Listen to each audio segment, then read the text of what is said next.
تلك الدار الآخرة نجعلها للذين لا يريدون علوا في الأرض ولا فسادا والعاقبة للمتقين. Baik, jadi dari sini tampak ya berbagai bantahan-bantahan terhadap kelompok al-mufawwidhah ini. Mungkin kita garis besarkan ya, ini bantahannya kan dari sana sini, perlu diberikan kesimpulan. Kesimpulan bantahan-bantahan terhadap batilnya kelompok madhab al-mufawwidhah atau ahli at-tajhil ini, itu dari dua sudut semuanya penjelasannya. Sudut yang pertama bantahan dari sudut dalil-dalil nakliyah. Ya, dari dalil-dalil nakliyah dari Al-Quran dan dari As-Sunnah. Sudut yang pertama dulu. Tampak batilnya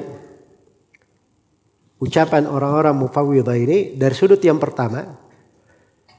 Semua dalil dari Al-Quran dan As-Sunnah. Ya, itu adalah bayan, tibyan, mubin. Itu bahasa-bahasa Al-Quran. Hada bayanul linnas. Ini penjelasan untuk manusia. Saya tanya, kalau penjelasan dipahami mananya atau tidak? Dipahami. Wa anzalna ilaikum nuran mubina. Cahaya yang terang. Cahaya itu gimana sifatnya? Dia menerangi orang. Tilka ayatul kitabil mubin. Tibyanan likulli syai'. Jelas ya? Itu sudut yang pertama. Sudut yang kedua. Setiap dalil dari Al-Quran dan As-Sunnah yang menunjukkan perintah tadabbur Al-Quran itu bantahan terhadap kelompok mufawwidhah. Makanya dibawakan oleh Syekhul Islam ayat-ayat tentang apa? Tadabbur. Untuk apa ditadabburi kalau tidak dipahami maknanya? Iya. Baik. Dan itu ayat-ayat tentang tadabbur banyak sekali. Kitabun anzalnahu ilaika mubarak liyadabbaru ayati. Baik. Kemudian yang ketiga. Setiap dalil di dalam bahasa Arab yang menunjukkan bahwa Al-Quran diturunkan dengan lisan bahasa Arab supaya dipahami, itu bantahan terhadap kelompok mufawwidhah. Inna ja'alnahu Qur'anan Arabiyan la'allakum ta'qilun. Kami menjadikan Al-Quran bahasa Arab supaya kalian berakal. Ya, bahasa Arab itu jelas maknanya, supaya bisa berakal, dia pahami. Bisa dia mengerti. Andai kata tidak ada makna, maka tidak dipahami. Kitabun fussilat ayatuhu Qur'anan Arabiyan liqaumin ya'lamun. Kitab yang ditafsir ayat-ayatnya. Quran bahasa Arab untuk kaum yang mengetahui, untuk supaya dia dapat ilmu. Ya, bantahan dari sudut yang keempat. Ya, semua dalil yang menunjukkan tentang celaan orang yang tidak paham Al-Quran, tidak tadabbur terhadap Al-Quran, itu bantahan terhadap kelompok mufawwidhah. Ya, sebab kalau memang seperti yang dibilang oleh mufawwidhah, ngapain dicela? Orang memang nggak tahu maknanya kok, ya kan? Ya tidak perlu dia dicela. Memang dia tidak tahu maknanya. Tapi ternyata dicela orang yang tidak mau paham maknanya. Wa minhum may yastami'u ilaika hatta idza kharaju min indika qalu lil ladzina utul ilma madza qala anifa. Ya, ada yang hadir di majelis Nabi, dia dengar, begitu dia keluar dia berkata kepada orang yang berilmu, apa yang dikatakan oleh Nabi tadi? Ini orang yang tak paham ini dicela di dalam Al-Quran. Menunjukkan bahwa Al-Quran itu punya makna. Punya makna. Iya. Apalam yadabbarul qaul. Tidakkah mereka baca Al-Quran itu, tadabbur kepadanya. Kemudian sudut yang kelima. Setiap ayat dan hadits yang menunjukkan bahwa Al-Quran dan Sunnah itu mudah untuk dipahami, itu bantahan terhadap kelompok mufawwidhah. Iya. Walaqad yassarnal Qur'ana lidzikri fahal mim muddakir. Al-Quran telah dimudahkan untuk dzikir. Tidakkah mereka tadabbur? Kalau sudah dimudahkan berarti orang mudah untuk memahami. Baik, itu dari sudut apa? Sudut nakliyah. Sekarang dari sudut akliyah yang disebut oleh Syekhul Islam rahimahullahu ta'ala. Sudut yang pertama kaidah ya ta'khirul bayan an waqtil hajah la yajuz. Mengakhirkan penjelasan di waktu diperlukan itu apa? Tidak dibolehkan. Iya.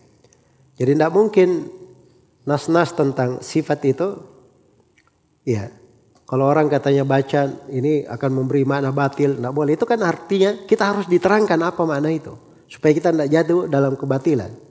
Ini kenapa Nabi tidak terangkan? Kenapa terlambat dijelaskan? Itu dari sudut akal mustahil. Itu bantahan dari sudut yang pertama. Sudut yang kedua,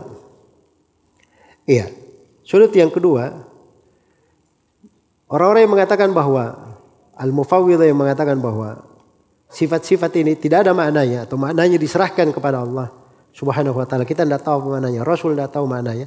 Ini artinya dia mencela hikmah Allah Subhanahu wa taala. Ya, mencela hikmah Allah. Ya. Nah itu dari sudut akal tidak mungkin ya dibahasakan dalam Al-Quran. Al-Quran bayan, mubin, hudan, busyra, nur, berbagai sifat tiba-tiba dikatakan tidak ada apa? Tidak ada maknanya. Itu mencela dari hikmah Allah Subhanahu wa ta'ala. Baik. Iya. Kemudian juga dari sudut lainnya, ini kalau dia dari sudut akal ya, kalau memang ini madhab mufawwidhah yang benar, maka itu artinya dia mencela Rasulullah sallallahu alaihi wasallam. Nabi baca Al-Quran atau tidak? Nabi sallallahu alaihi wasallam menyampaikan hadits-hadits.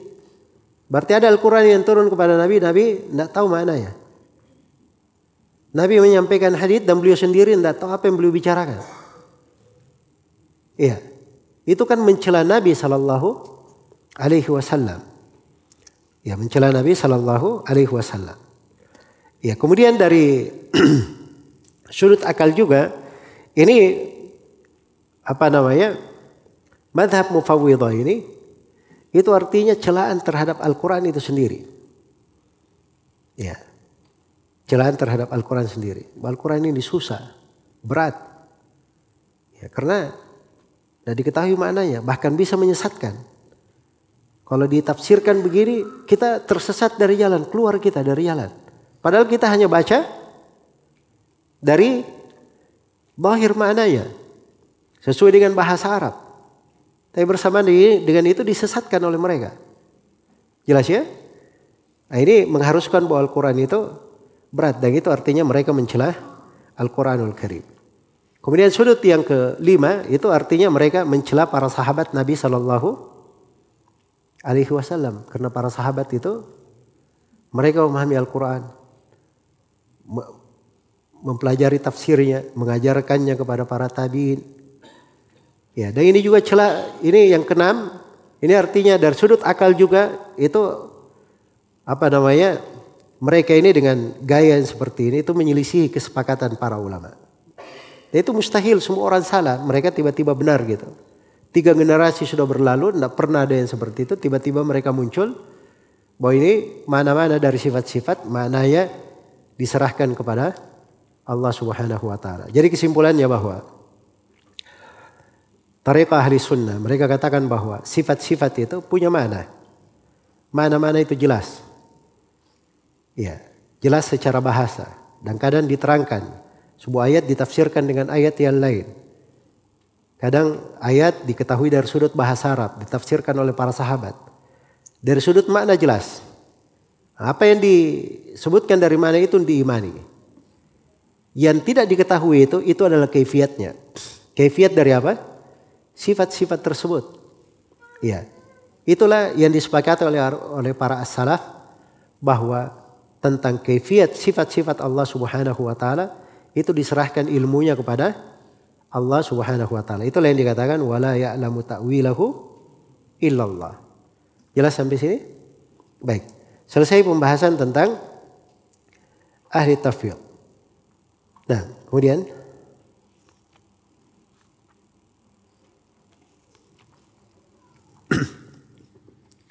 Ahsanallahu ilaikum. Thumma qala al-musannif rahimahullah wa rawal athram. Baik, ini sudah hampir jam 10 ini antum ya. Saya tidak terasa juga lihat-lihat. Nunggu sampai jam berapa? Sudah makan malam semua? Hah? Belum. Bagus belum. Saya juga belum makan malam ya. Baik, ini selanjutnya sisa nas-nas ya. Kebanyakannya nas-nas. yang beliau bawakan. Sebab ini isinya memang tajam bobotnya karena dibawakan nukilan-nukilan yang tidak bisa terbantahkan. Bahwa itu dari para salaf begitu yang dipahami. Jelas ya? Kayaknya dari awal saya bilang ini buku, ini memperjelas sanad riwayatnya ahli sunnah di pembahasan sifat itu apa. Mereka itu bersambung kepada Rasulullah, kepada para sahabat, para imam, jelas jalurnya. Beda dengan ahlul bidah itu tadi. Antum cari saja dari setiap muawil ahlul bidah, tidak ada sanadnya yang jelas. Ya, kalau diketahui asal usulnya seperti Jahmiyah, ngambilnya dari mana?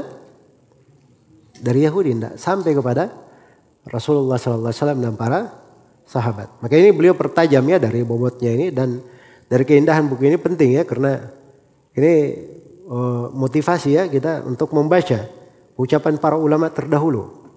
Ini ada dinukil dari buku-buku, yang buku-buku ini kita tidak pernah lihat di masa sekarang. Ya subhanallah, tapi dinukil oleh siapa? Syekhul Islam Ibnu Taimiyah dari buku-buku tersebut. Iya.